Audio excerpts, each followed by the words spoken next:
Our guest on This is America and the World is Ambassador Akbar Ahmed. He's chair of Islamic Studies at American University and Pakistan's former High Commissioner to the United Kingdom and Ireland. A world-recognized Islamic scholar, Ambassador Ahmed is writer, producer, and director of the film Journey into Europe. In his film, the ambassador travels across Europe to explore the undeniably important and positive contributions Islam has made and continues to make to Western culture. Let me take advantage of the fact that you're here and just ever so briefly talk a little bit about the religion, Islam as a religion. When did it come about? How did it come about? Talk a little bit about the Prophet Muhammad. Then it's early 7th century. So very early, in the early years, early decades, Islam comes. It's very consciously placed within the Abrahamic tradition. So Judaism, Christianity, Muslims are commanded in their holy book, the Quran, to respect people of the book. There are also commands within the holy book to respect people not of that tradition. So it really is global. The vision to me as a Muslim scholar who's been looking at this for decades now is universal, because the God of Islam in the holy book is the God of the universes. There's a plural there. The two names of the 99 names that God is described by, God is this and God is that. The two names that God prefers in Islam for himself are the compassionate, the beneficent. Now, if you're calling yourself compassionate and beneficent or merciful, you're not going to instruct your followers to go around killing people and blowing up people. So therefore, I see many contradictions in those people who today would say, no, I'm sorry, Islam means go and kill the infidel and so on. Early in his life, the Prophet had peace treaties with the Jewish community, with the Christians. There's a remarkable letter sent to a monastery in Egypt, still extant, that letters still extant from the Prophet, guaranteeing security, safety to every monk, to the monastery, and they've lived there for over 1,000 years. So there's a tradition within Islam of protecting minorities particularly. And yet, again, as a Muslim scholar, I am saddened to see what's happening to the Christians today in Egypt, in Pakistan. Churches have been attacked, Christians have been killed. The only logical, and there's no logic to violence, but the only logic is that they've also been killing Muslims and killing Sunnis and other minorities. So in a sense, it's anarchy rather than Islam motivating them to be taking these actions. Otherwise, if you go back to Islam, the finest tradition, I'm talking of the ideal, remember no society is ideal, it aspires to the ideal, is to have a pluralist, tolerant, compassionate religion.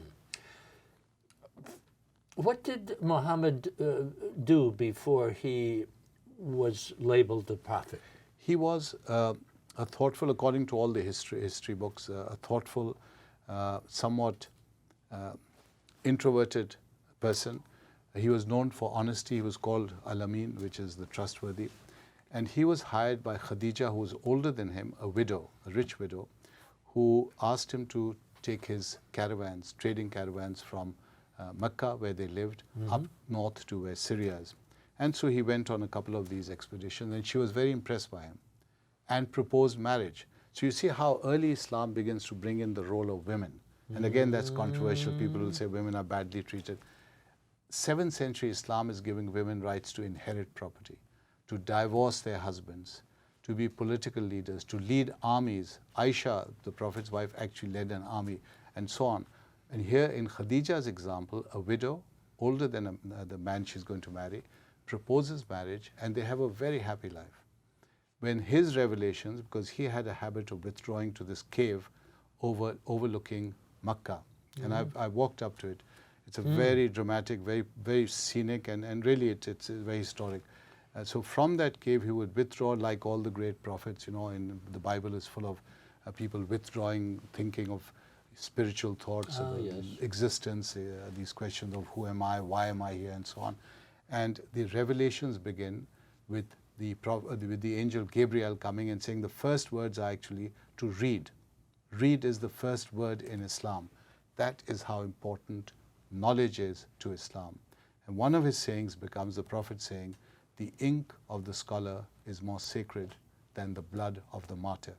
Now again I ask you, Dennis, if a religion is emphasizing knowledge to the point of saying your ink as a scholar is more valid and more valuable than the blood of the martyr, how can you then promote violence as these groups are promoting? So I'm saying Muslims have a lot to learn about their own religion and the essence of their faith. And the people who are the most violent and who are the loudest and who are causing the most trouble are getting the most attention, huh? Most attention, you put it well, they're the loudest, they're causing the most, and they're the most ignorant. Because they're also the most, what is their qualification? The other side of knowledge, huh? The knowledge, absolutely. What is their qualification? Then it's just ask scholars who've studied this, and there are films on this, there are books on this. These guys are petty criminals, they're coming out of jail, they're Sunday, they're thugs in the street gangs, they become powerful, they're using Islam, under Islam, I'm the Caliph, I'm the king, I'm the emperor, I'm the descended from the sun, and so on. Who are these people? It must break your heart. It does, Dennis, because I'm involved in the debate, you see. So am I right about this faith, or are these people right? That's the debate I have, because we both can't be right. But is there a debate? There is. People are going to be saying, as they do very often to me when I discuss this, they'll say, well, that's all very good and, we appreciate what you're saying. Americans will tell me this, well-meaning Americans. But do you really represent Islam? Or do those people represent Islam? Because they are promoting Islam through violence, and they seem to have a lot of people. And I said, do not underestimate the modernist. The modernist position I talked about. People who want to live in this world as Muslims and yet want to balance their traditions with modernity. I said the vast majority of Muslims are like me. I'm a very ordinary Muslim, and we need to encourage those Muslims to stand up, to speak, to fight for their rights, particularly the women. Do not underestimate the women in Islam. Dennis, from Malala Yousafzai to someone like Benazir Bhutto, they're out there, they're fighting for their corner, and I would say they're succeeding. Let us take advantage of our time to you introduce the retired Archbishop of Canterbury and listen to what he has to say. You still hear strange words like Islamist, and I'm a bit puzzled by a word like that. You still hear this curious distinction between moderate and radical Muslims, that is, nice and nasty Muslims. The phenomenon of Islamophobia reflects some of that waking up and thinking, well, I don't know what my neighbour's thinking. They could be thinking anything. They could be planning anything. And a panic reaction.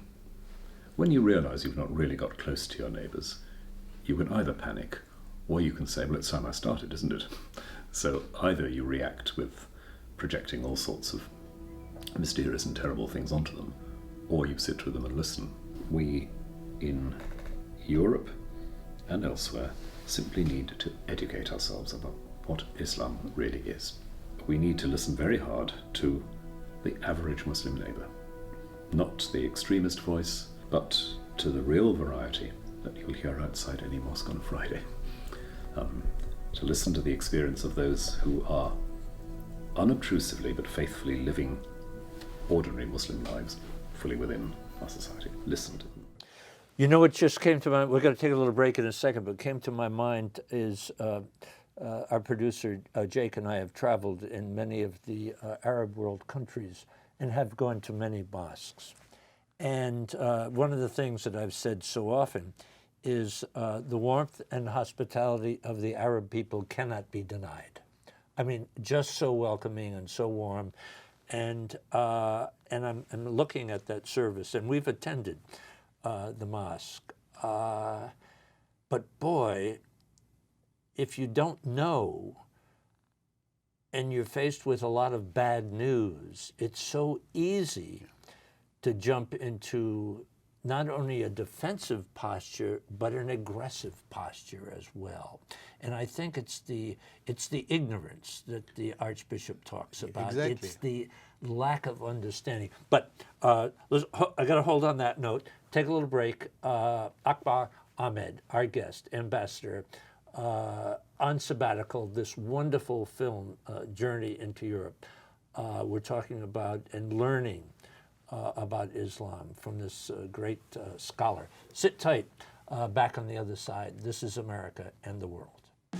This is America and the World is brought to you by the National Education Association, the U.S.-China Education Trust, and F.Y. Chang Foundation, guided by Ambassador Julia Chang Block, President. The League of Arab States, representing 350 million people in 22 member countries. Japan, history, hospitality, and advanced technology. Sharing tomorrow. Tourism, Malaysia. The Petroleum Group, expertise with integrity in the fields of oil and gas, exploration and production, energy, and infrastructure. The Rotondaro Family Trust. The Embassy Series, uniting people through musical diplomacy, presenting international artists in diplomatic settings. And Ventana Productions, television facilities, editing, and distribution services. It's not just a question of tolerance, and it's further than acceptance even. It's tolerance always seems to me kind of a one-up, one-down position. It's almost kind of like, are you willing to just jump over, have a leap of faith and embrace, huh? Yes, Dennis, the word tolerance, and that is why you need to listen to our great scholars in the West, and thank God for them. Dr. Rowan Williams, for example, the former Archbishop, now master of one of the colleges at Cambridge. Again, I'm very privileged to say I know him, and he gave us this interview. He says we must educate ourselves about Muslims because we do not know Muslims. Now, when you don't know someone, you have a vague idea of who they are, and it is very easy to be fearful of them, because when you're ignorant, you're fearful of your neighbor. And when you have the media, and I go back to the media, the so-called experts who are pumping in very negative images of one particular civilization, that is Islam, these days, you are actually creating an idea of a monolithic, predatory, frightening presence, and that is Islam. How do you challenge that? And this is where I think, Dennis, the politicians come in. They need to say, wait a minute, this has consequences and it must stop. This is where religious leaders have to be. They're there, but they need to be much, much more vigorous. They need to be seen and heard, because that, again, has consequences if we do not check it. That is why, Dennis, for Americans, it is vital to go back to the founding fathers. They are men of extraordinary vision and genius. If you read Washington or Jefferson or Franklin, really it's incredible. I mean, I, who came in as an outsider, wanted to understand America as an American now, and I really felt I needed to go back to base. What is right at the start, the origin story. They are very, very inspiring. They are very learned people. When you read them, you know, here we've got the Archbishop and this man who's so extraordinary, a scholar, etc. And you read Jefferson and you read Franklin and say, my God, pound for pound, these guys are equal to any of the great scholars today with all the facilities we have and all the high technology, etc., etc. Jefferson, who really is, even amongst that extraordinary company, quite extraordinary, go to his university. Just outside the university, there's a statue. There's an angel with both Jefferson and angel. The angel has a plaque in his hand. And on that plaque, it says 1776. Now note the date, Dennis, 1776. And what's happening in the rest of the world during that time? The kings in France who say we are descended from the sun. The emperors in Japan. There are despots and tyrants all over the world. And Jefferson has got a plaque being held by an angel, and it says God, Christians, Yahweh for the Jews, Allah for the Muslims. Think of it, Dennis, in late 18th century, I'm sure there weren't even 10 Muslims in Virginia, and he's actually made a place for them. But wait a minute, it gets even better. Right beneath that, he talks of the Hindu God. So think of a visionary who's saying the essence of America must be religious pluralism. So the law must guarantee this every citizen, irrespective of their color or their race or their religion. Now, I know the issue of color is very controversial, etc. It wasn't that Jefferson and Washington were not aware of it. I think that they were not bold enough to deal with it. They kicked it down the road, and eventually Lincoln picked it up because of this vision and carried it forward up to the time that Martin Luther King and Jr. and Kennedy and so on picked it up. But the vision of this new society, that is what we have to go to, because that is incorporating religious diversity. When you said don't tolerate but accept, that is what it does. And that's your vision. That's your vision of a modern society that accepts people for what they are. So this was the way I framed it in my mind. What do your students want to know, and what do you want them to know from you?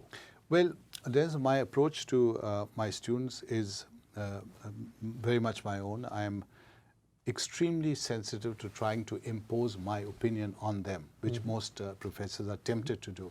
So my approach always is to lay out the arguments, both opposing and mainstream. So I'm teaching the world of Islam, so I lay out what the Islamic position is according to some scholars' writing of Islam, and then I'll point out that, look, there are opposing views of this position by these scholars. So you have the whole range. And I say by the end of term, you will come to your own conclusions, and I want you to present those in class. And it's always a fascinating growth in this evolution, you know, a dialectic taking place between these students discussing, debate. And again, these are very inspiring youngsters. The American student, he's very inspiring. They're full of optimism. They all want to change America for the better. They're proud of being American, yet they want to do something. They want to understand. So they really are keen, and 90% of my students are either Christian or Jewish or atheist or whatever. Some of them are Muslim. There'll be some Arabs, a couple of South Asians. So for them, it's a learning experience when they come in. A lot of them say, you know, I know nothing about Islam. I've never met a Muslim before. My grandmother says you will not take a course on Islam. You will be corrupted and so on. But by the end of term, Dennis, these same kids are saying, how can we build bridges? What can we do to promote better understanding? How about the person who is not a politician, not a religious leader, not in the media? What's the first step for them? The person who's watching our show right now, who really, if pushed to the wall, knows very little about Islam. What would you have them do?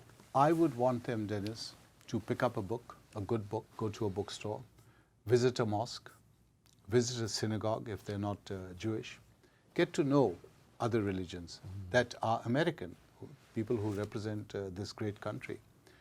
Visit a neighbor who's not of their tradition, just understand them, see how they live, what do they eat, and they'll be very pleasantly surprised. When I here's the litmus test, I've taken my students, Dennis, some of them who had never been to the Muslim world. I took them to the Middle East, to South Asia, to Far East Asia, and they came back. It was such a profound experience.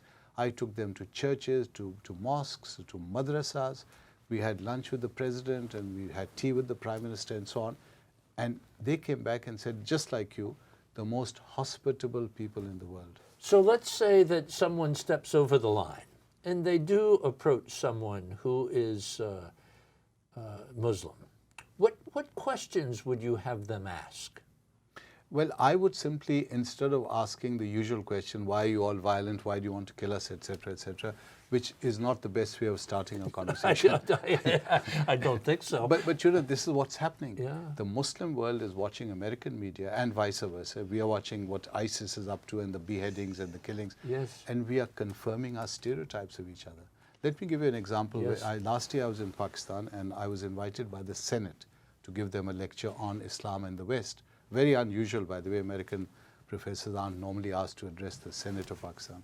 So about 200 people came, including a former prime minister, cabinet minister. It's really extraordinary.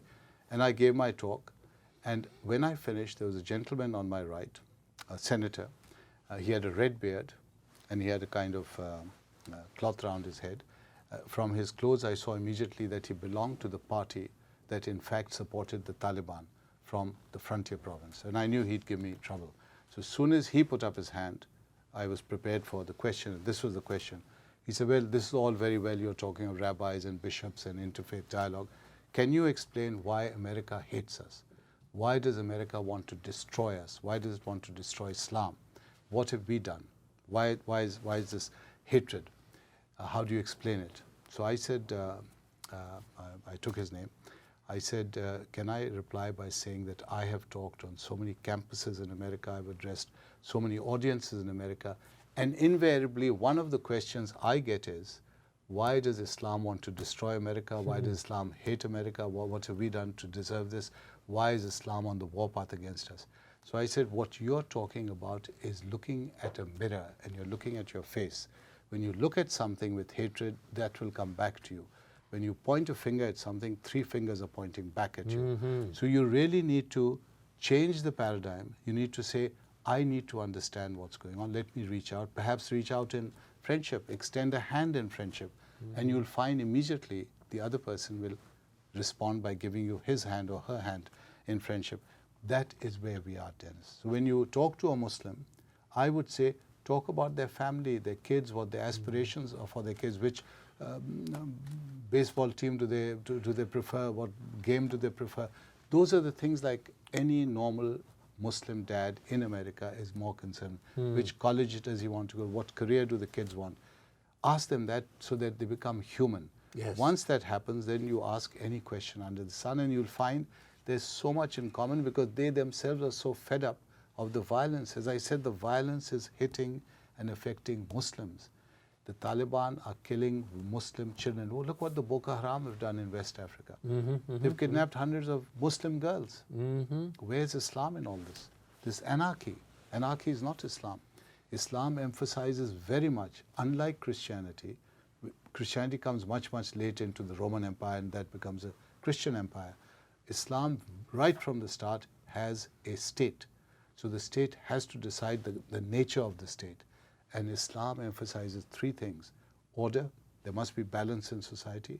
Compassion, justice, very important within Islam. And the notion that this is a society that must ensure every individual gets his or her rights. Let us play just a little clip as we end our conversation together as to a message of hope at the end. Can we look at that? The road ahead is fraught with real dangers. The challenge for European Muslims is to rediscover the passion for knowledge and pluralism that once defined Andalusia. I am astonished at the magnificent contribution of Muslims to European civilization and am sorrowful at their predicament today. But Muslims have to vigorously challenge those who promote violence in the name of Islam. Europe's challenge is to rediscover the links between the Greeks, the Muslims in places like Andalusia, the Renaissance, and the Enlightenment. All of them share the idea of universal humanism and treating the other with dignity and justice. They must reject all forms of racial or religious intolerance. If it can overcome these challenges, Europe will once again become a beacon of civilization for the world. This is a wonderful, wonderful film, and we've had the privilege of looking at it. Will it be available to the general public? Yes, I very much want it to be so. Dennis, we worked very hard on it, myself and my team, my wonderful team. It's beautifully shot. Yeah, it is. And again, you know, this literally, myself and my American university and 1 or 2 people who joined us, and we don't have huge cameras and cinematographers and Hollywood budgets or anything. Literally shoestring, everything is shoestring. And I'm hoping that it will be picked up and shown and Americans can see it, learn from it and say, okay, I've learned this from it. The dots are being connected. I need to be doing this in order to have a world which is more harmonious, more peaceful, and therefore less violent and less encouraging to extremism. We've sat together in the past. We'll certainly sit together in the future. But this has been such a wonderful education for all of us, coming at a very, very critical and important time. Huh? Thank you, Dennis, precisely for that, for allowing us to talk about this project, Journey into Europe, with you on this very important show. Akbar, Thank you. thank you so much. Thank you. Wonderful. Thank Thank you. For information about This Is America and the World, and to watch all of our programs, visit our website, thisisamerica.net, and look for us on Facebook and Twitter. This Is America and the World is brought to you by the National Education Association, the U.S.-China Education Trust, and F.Y. Chang Foundation, guided by Ambassador Julia Chang Block, President. The League of Arab States, representing 350 million people in 22 member countries. Japan, history, hospitality, and advanced technology. Sharing tomorrow. Tourism Malaysia. The Petrolin Group, expertise with integrity in the fields of oil and gas, exploration and production, energy, and infrastructure. The Rotondaro Family Trust. The Embassy Series, uniting people through musical diplomacy, presenting international artists in diplomatic settings. And Ventana Productions, television facilities, editing, and distribution services.